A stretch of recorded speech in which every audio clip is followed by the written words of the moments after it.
Hi, everyone. My name is Leah Goodman. I am an occupational therapist and a professor at UIC, and I also work at Mantra Health, which is a new mental health startup specifically for college students. And on a personal note, I also am someone who identifies with depression. I've navigated depression throughout my whole life, also experiences of anxiety. And so I just wanted to take a little bit of time today to talk about some strategies that are helpful for me, particularly as I've been a student throughout my life. So let's talk a little bit first about what stress even is. The way that we talk about stress in our society, we tend to talk about what's really called a stressor. So we use stress as the thing that's causing us stress, right? So a stressor is the cause, the trigger, the challenging event, whereas the stress is actually the physiological response in our body. And interestingly, our bodies don't differentiate what the stressor is. So our nervous system, which is what's activated when we experience stress, will feel it the same way if we are being chased by a lion or if we have an exam, right? Our bodies feel it in the exact same way. And what tends to happen, so if you think about like what animals do, the three responses that our bodies tend to have are either fight, flight, or freeze. And freeze doesn't get talked about as much, but I like to bring it up, especially because it's something that I experience most. So fight meaning you stay, you fight the lion, right? Flight meaning you say, oh, I'm probably not going to be able to get in this fight. I'm going to run away, right? And freeze, which you see animals often do, they flatten themselves onto the ground and they try to be as still as possible. And that's kind of like when our bodies shut down, right? So regardless of the type of stressor, the exams you have coming up, running away from a lion, our bodies feel it the same way. Obviously, when we're trying to run away from a threat like a lion, feeling activated would be good. We want our heart rate to be up. We want our blood pressure to be up because we need those things in order to fight or to escape. That's not going to be that helpful when you're taking a test. So when we think about stress, we want to differentiate these two things. We want to make sure that we do things to handle the stressor. So what are we doing to take care of whatever's causing us stress? How do we study? How do we keep a calendar? A to-do list? How do we do the things that help us prevent the stress from building up in our body? But inevitably, sometimes the stress is going to build up in our body. So how do we also do things to help us manage the stress itself? And I'm going to talk a little bit about both types of things. So before we do that, let's talk about what self-care is. This is something that's often talked about as like, how do we prevent stress? The responsibility gets shifted to you of just practice self-care, right? As if that solves everything. So the first thing I like to talk about is self-care is so much more than what society tells us it is. It really tends to be linked to what you can afford to buy, which is a really privileged stance, and not what self-care is all about. Maybe you like a bubble bath, maybe you like a massage, and those things are great, but those are not the only things that you do to take care of yourself, right? So when we talk about self-care, we want to expand our definition of what that really means. That could mean setting boundaries. That's with other people or maybe with your own social media use or technology use, for example. That could be movement or exercise. And sometimes that's fitness. Sometimes it just means how do you move your body in a way that makes it feel good? It could be eating food that makes you feel energized. It could be having sex or any sort of intimate touch. It could be listening to music or being gentle and kind with yourself, which is called self-compassion, practicing mindfulness, creative projects, saying no, which is definitely tied into boundaries, expressing your needs, acknowledging that your feelings are real. And something that's been really useful for me, particularly in the pandemic, is this idea of shifting your current expectations. So what you expect of yourself this year has to be different than what you expected from yourself last year, right? Not that you need to lower your standards, not that you need to have low expectations of yourself, but we do need to adjust our expectations of ourselves to meet the current demands, right? I think importantly, something to think about too is that self-care can look like whatever you need it to look like. That doesn't mean something that needs to be purchased. It doesn't need to be something that someone else tells you is self-care. It's whatever makes you feel like you're taking care of yourself. And with that, what often gets left out is how are we taking care of each other? So the language of self-care implies that it's something that we do by ourselves, that we have to take care of ourselves by ourselves, right? But what if instead we think about self-care as how are we taking care of each other? And so shifting that sort of perspective from self-care to community care or family care.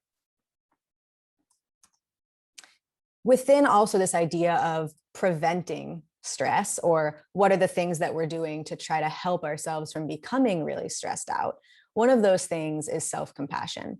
This is the idea of treating yourself with the same empathy and understanding that you give other people.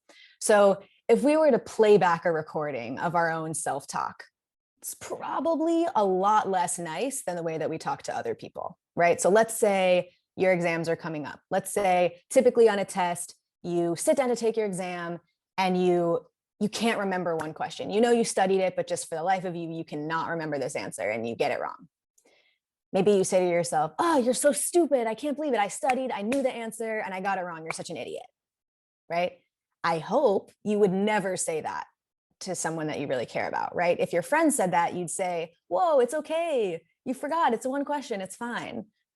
So the idea here is, how do you treat yourself? How do you change the way that you talk to yourself about yourself in a way that gives you more compassion, more understanding and empathy, the way that you give other people in your life?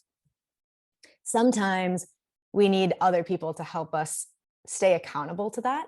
So one way that I've liked to do that, and this is actually something one of my good friends started, or introduced me to really, is if I was saying something really negative about myself, if I was down on myself or being mean to myself, really, she would say, hey, don't talk about my friend like that.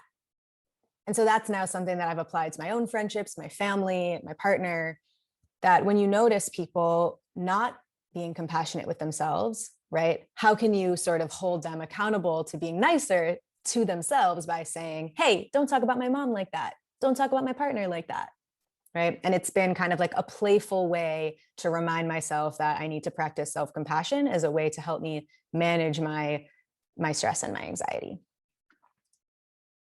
Another piece of self-compassion is acknowledging that a moment is hard. So being able to say, yeah, I'm really struggling right now, and that's okay.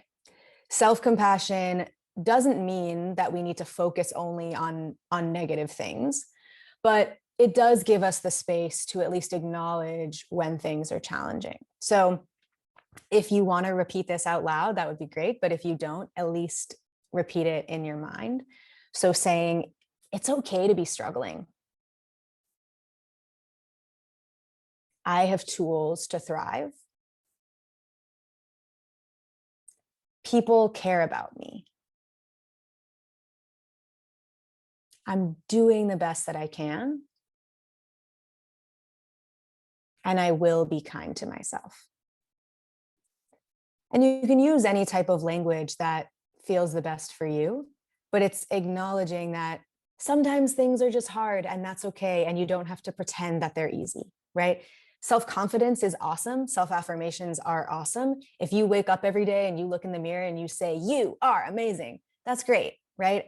I hope you do that. That's a wonderful thing to do. And also sometimes you won't feel amazing and great, and it's okay to acknowledge that it's a hard day or it's a hard week, and give yourself that room and flexibility to just have it be a hard week.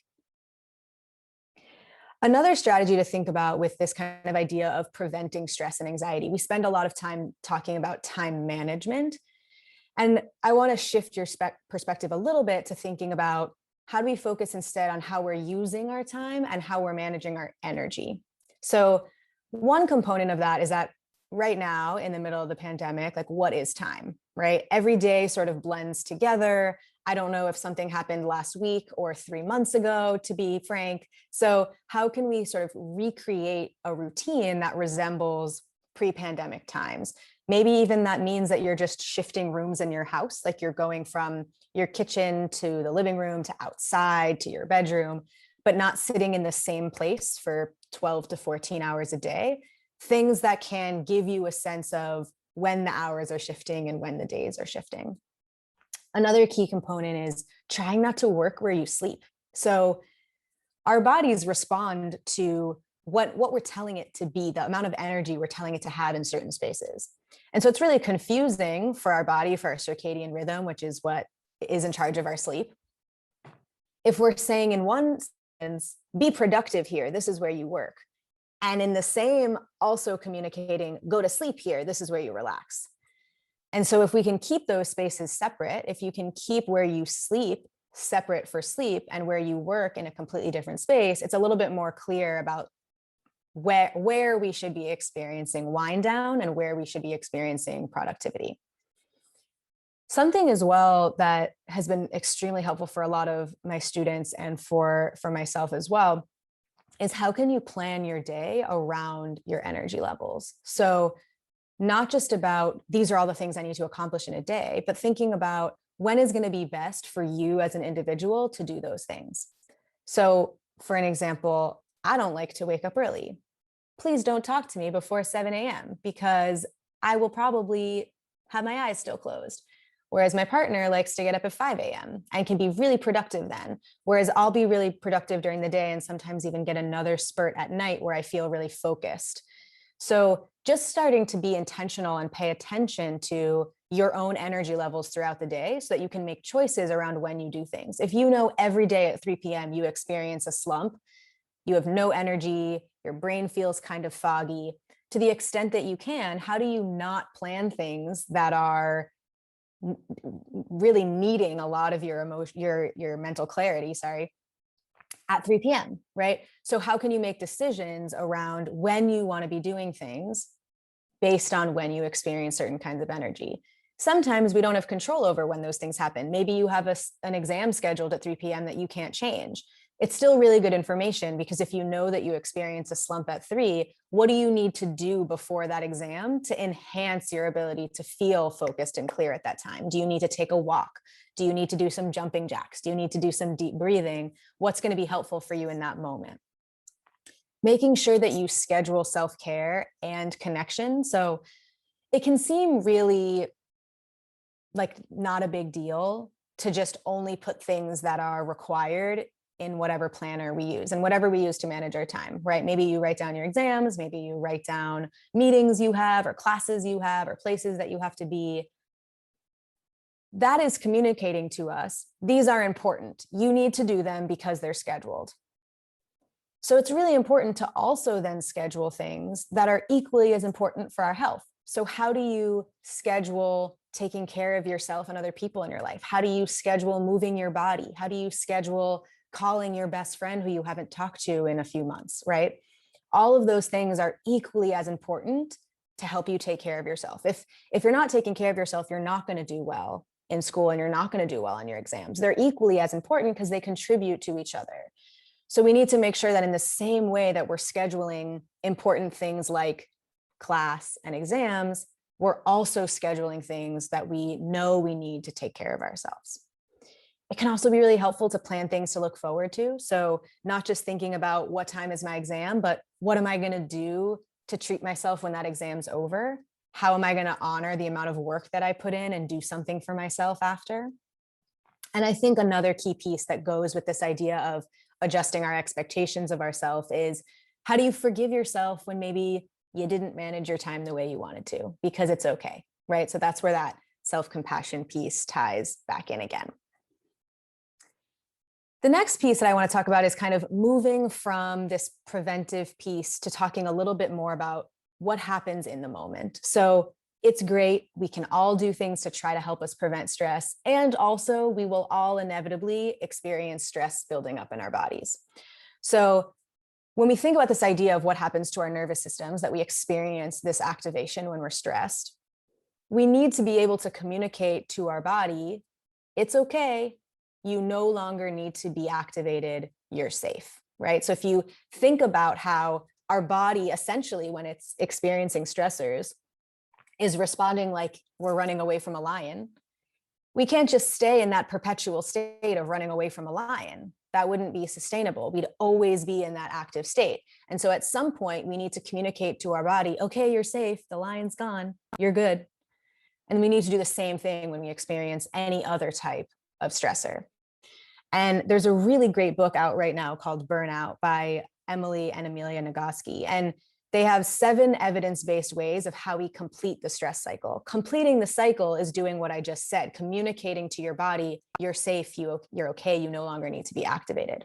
And so ways that we can do that are by moving, and that could be fitness or it could be walking. It could be standing up and doing a stretch. It could be doing some jumping jacks. It could be taking a walk. Mindful breathing, and in a little bit, we'll do one together. Any sort of creative expression, crying. So even though sometimes you feel like maybe this isn't helpful, it actually is. We know through research that crying can help us complete the stress cycle. Laughing does the same thing. Physical affection. So this could mean kissing your partner for 6 seconds or having a really deep and close hug for 10 seconds. And other types of social connection as well. So when we feel our bodies activated, right? When we can feel that we just experienced a stressor, stress is building up in our bodies, we're either in fight, flight, or freeze mode, we need to do something to communicate to our body, you can relax. Any of these things can work. And that could be right after it happens or multiple times throughout the day.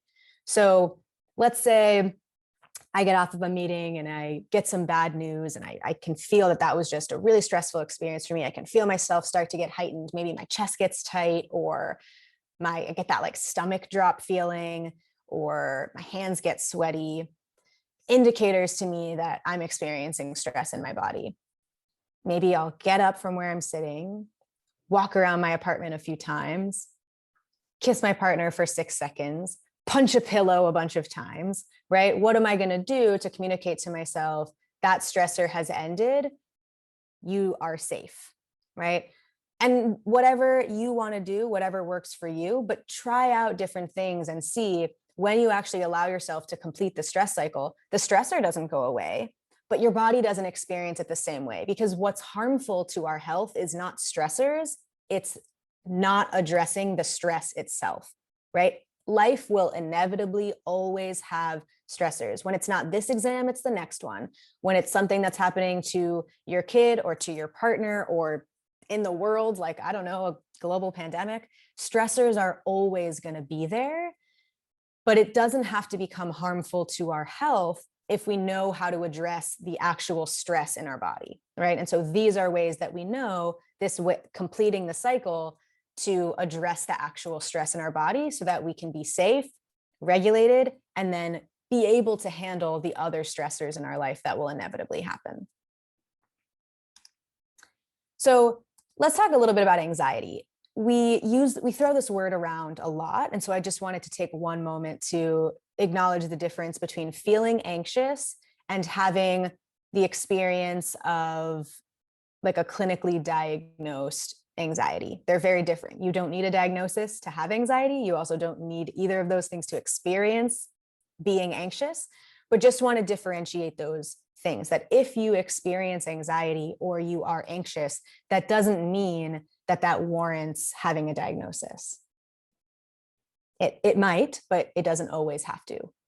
So many people experience anxiousness, right? And that doesn't mean that something's wrong with you. And having a diagnosis of anxiety also does not mean that something is wrong with you. So these are some things that throughout my life and throughout my training as well on mental health have been really helpful in thinking about when we do experience anxiety, what do we do, right? When that's there, what anxiety tends to do is have its own form of logic, right? And so it can be really useful to fact check ourselves. So let's use an example of you feel really anxious that you are going to fail your exams, right? So that's what you're anxious about. It can be useful to ask yourself, what's the evidence? What evidence do I have that I'm going to fail? Typically, because anxiety lies to us, we don't actually have evidence, right? And so we can sort of debunk our own myth when we feel anxious. So when we say, what's the evidence that this will happen? What are some clues that it won't happen? So for example, I've never failed all of my finals. I studied for this test.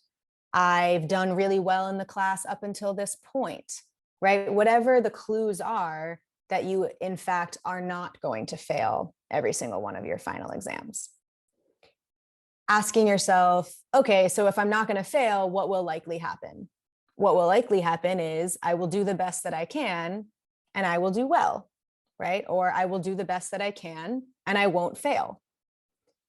It can also be useful to think about, okay, in the worst possible case scenario, if I did fail this test, what will I do? What's my self-care plan and what's my logistical plan? Am I going to talk to my professor? Am I going to my advisor? What am I going to do in the instance that that happens? So you're fact checking yourself to the point where you feel like, okay, all right, I'm probably not going to fail, but in the worst possible case scenario, if I do, here's what I'm going to do about it. And you sort of already have that contingency plan set up. What happens with anxiety is the logic behind anxiety. I mean, it's not logical, but the thinking behind anxiety is predicting or expecting the worst possible case scenario. And so what can be useful in these moments of extreme worry and anxiety is to ask ourselves, instead of paying attention to what it will look like if everything goes wrong, how could I think about what it would look like if everything goes right? So instead of feeling anxious about, well, I'm going to fail this test, and then if I fail this test, I'm going to fail all of them, and then I'm going to fail this class, and then I'm going to fail college, right? How can we instead say, whoa, whoa, whoa, let me interrupt myself. What if everything goes right? And beyond just asking yourself, what if it all works out? How can you actually visualize what it will be like if it works out or when it works out? What will you feel like when you pass your tests, right? What will you feel like when you see your grades online and you get to have a summer and not worry about school, right? Instead of just thinking about what everything will look like when it goes wrong, which is what's called catastrophizing, we sort of create this spiral where it's this is going to go wrong and this and this and this and this, and then we end up in this worst possible case scenario. What if everything works out? What will that be like and what will that feel like? Similar to that, there's a strategy of asking yourself, like, and then what? I like this one because sometimes when it feels difficult to think about the positive side of things, it can be helpful to see that even the worst case scenario isn't that bad. So a strategy that one of my friends taught me is asking yourself, and then what? Right? So you're sort of walking yourself into the worst case scenario and seeing that, and even then you'll still be fine. So I'm going to fail my test. Okay. And then what? And then I have to talk to my professor. And then what? And then I have to drop the class. And then what? And then I'm going to have to take it next semester. And then what? And then maybe I'm not going to graduate when I want to. And then what? Right? And you just sort of walk yourself into this corner where then you say, even in the worst possible case scenario, I'm still fine because I can still problem solve and it's still okay. Also, to focus on what I can control. So what we know from research is that even if the things that we can control are really small, like, did I put on pants today? Or did I walk outside at all? If we can bring our attention and our focus to the things in our life that we can control, we feel a lot more sense of autonomy over our life in general. In moments when we're anxious, what we can often feel is a complete lack of control over our life. And this could be large things like we can't control other people wearing masks. We can't control if the pandemic continues for another year. We can't control who is president to some extent, right? So if we only pay attention to the things that we cannot control, we lose a sense of feeling like we have any ability to have an impact in our own life. And that is extremely anxiety provoking and stressful. So if we can bring our attention instead to what are the things in our life that I can control, how you spend your time, who you surround yourself with, what do you put in your body, what time did you wake up today, even if they're small. Before you go to sleep at night or when you wake up in the morning, how can you tell yourself, what are the 3 things that I can control today? They could be really, really, really small, but still what we know from research is even if they're small, if we make an active effort to pay attention to the things in our life that we can control, we feel more control in our lives in general and less anxious about being able to have an impact in what happens to us and in our lives. So in moments where maybe we've done some of these strategies, we still feel the stress and anxiety in our body, things that can be really useful. And this could be for small anxieties or larger ones like traumatic stress. Grounding exercises are really useful to helping address the stress and anxiety in our body. So one is called 5-4-3-2-1. This is when you pay attention to what are 5 things that I can see right now? What are 4 things that I can feel or touch? What are 3 things that I can hear? 2 things that I can smell? And 1 thing that I can taste. This is impactful because it orients you to the present moment. Being oriented to the present moment and mindful of what's happening in our body and our body sensations brings down our stress and anxiety levels. It activates our it deactivates our nervous system. So that can be a really useful strategy. Deep breathing, which in a moment I'll guide you through a short one.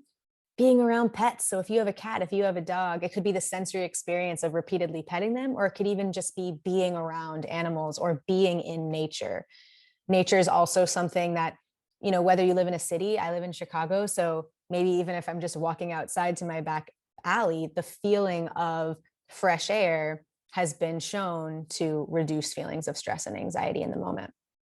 It could be orienting to what's going on in your body. So paying attention to, where are my feet on the ground? Where do I feel in relation to what's around me, right? You're orienting your body in space. It could be moving. Maybe that's turning music on really loud and dancing. Maybe it's going for a run. Maybe it's punching a pillow. Moving your body in any way can also be a really grounding experience. It could be fidgeting with things. That's why for a while fidget spinners were really popular. Other types of sensory strategies like essential oils, orienting to what it smells like, things that make you feel calm, that encourage you to take a moment and connect to what's happening in the current moment. So I'm going to do a short breathing exercise with you. Please feel free to close your eyes and get comfortable. So just kind of like shake things out right now. Get yourself in a comfortable seat, whatever that looks like. If you're home and you want to lay on the floor and do it, please do that. But any version of what feels comfortable wherever you are. If you don't feel comfortable closing your eyes, I'll also put on the screen just a visual. I think actually it only shows up this way. So hopefully you can still see it there. So you could follow this visual, but if you're comfortable closing your eyes, then try that now. And I'll just guide you through a really brief guided breathing exercise. So you don't have to squeeze your eyelids. You're just going to let your eyes rest. And notice anywhere that you're holding tension. So maybe it's your brow or above your cheekbones, the sides of your neck or the back of your jaw.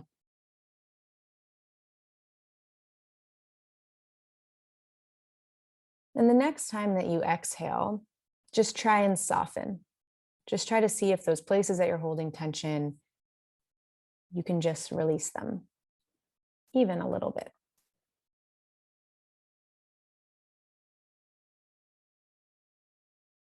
And without doing or changing anything, just start to notice, to pay attention to your breath. Are you taking long inhales, or are you breathing more shallow from your chest? Is your exhale through your nose or through your mouth?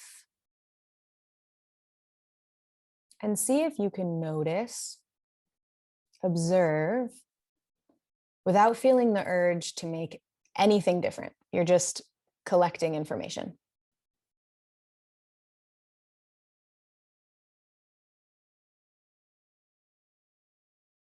And as you notice your breath without judging it, just take a second of gratitude for all of this internal work that your lungs and your body is doing to sustain you, how incredible your body is just to breathe.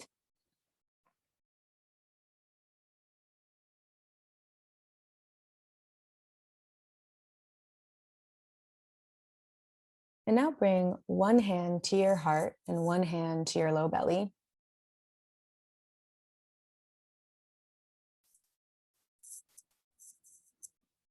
And as you inhale, feel your belly and your chest rise.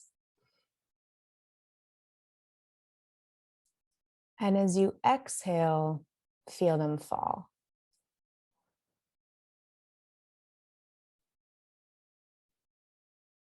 Again, take another inhale, expand.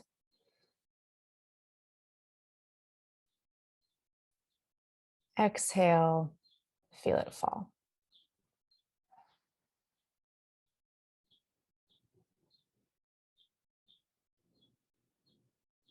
Allow this expansion and softening to follow you for a few more breaths. As you do that, this type of diaphragmatic breathing, it elicits our relaxation response. So really short, quick breaths can trigger a stress response, but these really deep, expansive belly breaths encourage your brain into a state of relaxation.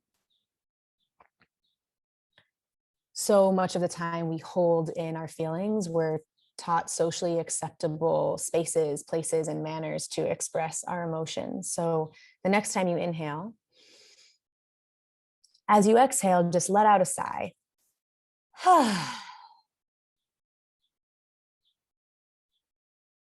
Try it again. Sometimes that first time can be a little self-conscious, and see if you can allow yourself to just let everything out, whatever that means to you. Inhale.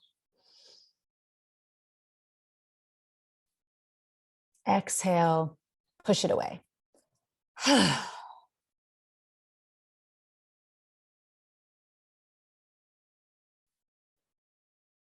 There are so many things in life that we can't control, but we can always come back to our breath to gain a sense of agency and calmness. Take one more last big inhale.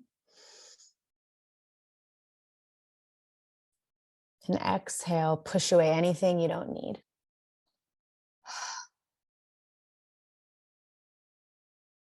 And you can slowly flutter your eyes open, shake it out.